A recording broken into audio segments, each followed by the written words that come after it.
Hello, my friends, and welcome back to another Neckbeard story. It is time for the Neckbeardery to commence. I have no idea why I'm talking like this.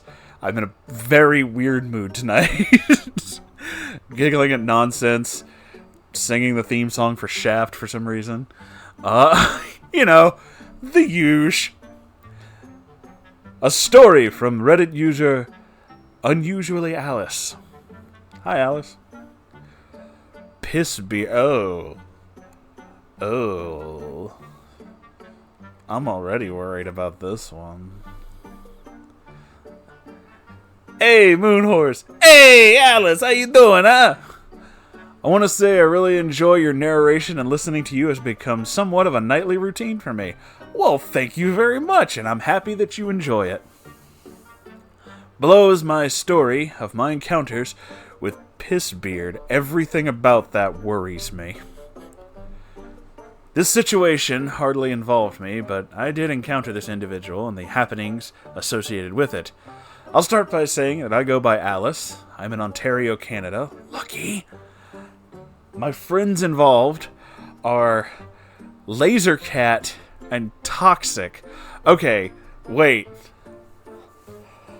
Unusually Alice, Lasercat, and Toxic. Please tell me you're like a proto-punk techno band, because that is fucking awesome. Holy shit. That is super cool. And of course, Pissbeard was involved. It all started when Lasercat, that's the best way to start a story, by the way. It all started when Lasercat broke up with Toxic. Oh no! The band broke up due to some seriousness going on at that time. Toxic had to move out, and thus Lasercat decided it was best to rent a room to a friend he had only known through the streets in a youth shelter. More on that later. Pissbeard was a tall, heavy-set guy. He had a mostly grown-in but slightly patchy beard. As we all know, neckbeards do not always fit the stereotype 100%. That's true. It's not about the fedora, but rather the fed-aura. He was always very sweaty and reeked of the worst BO imaginable. Ugh.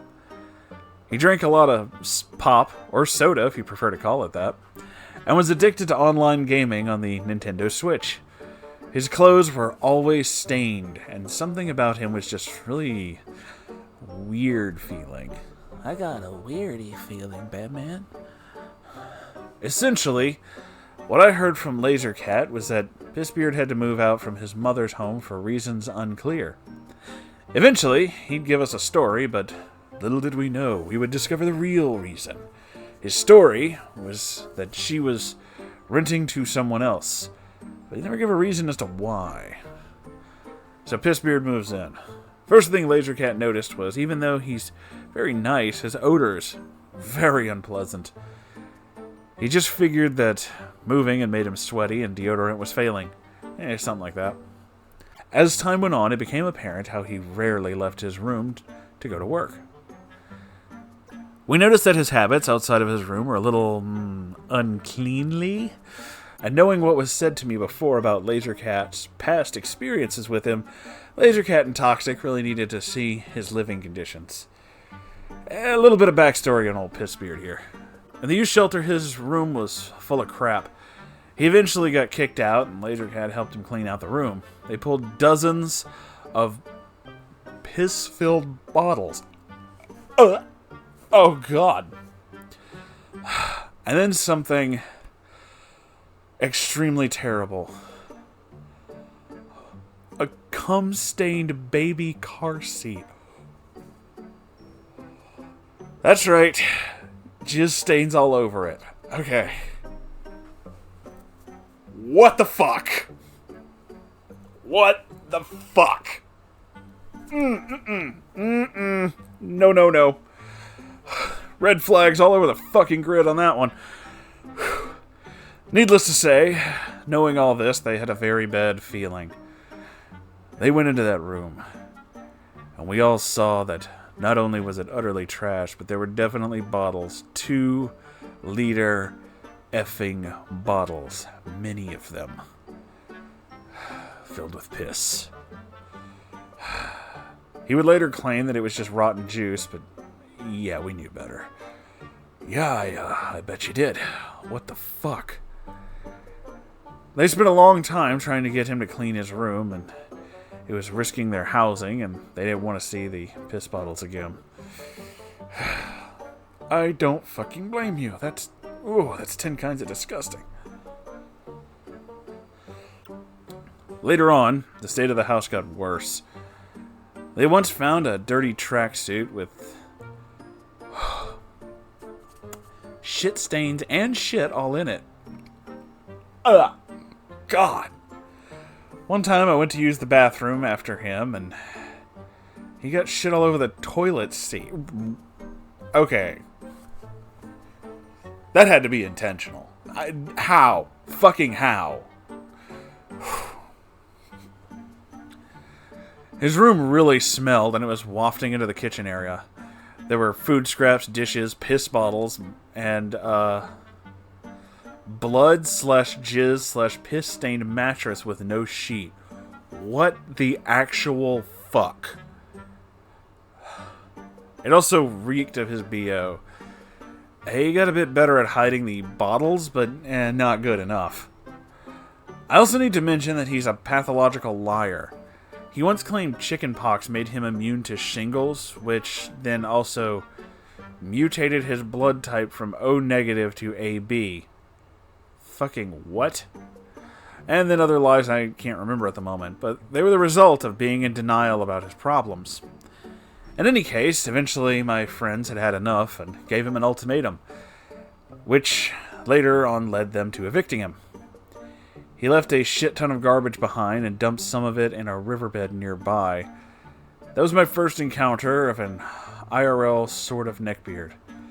They've been like a unicorn to me ever since, and I've become fascinated in cringe-inducing kind of way.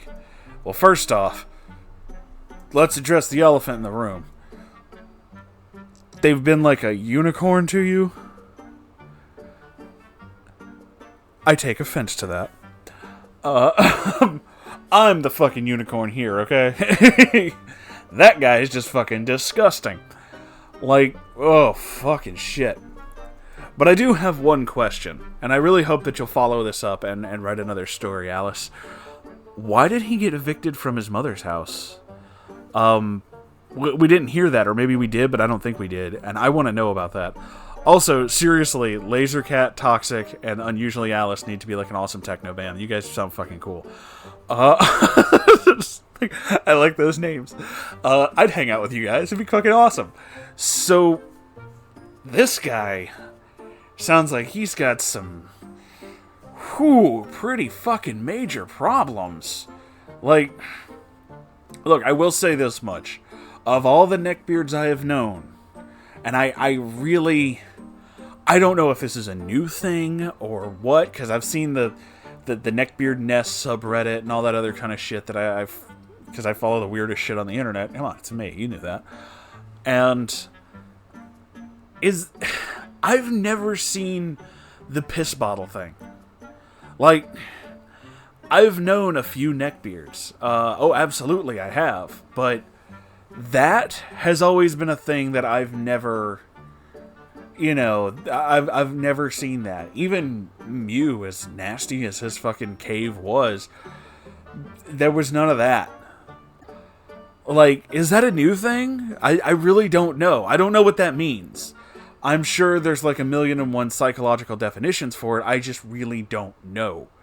I don't know. Maybe you guys know more than me, and you can tell me, but this is some, like, god damn, that's some horrific shit. You just shook something loose, Alice, actually.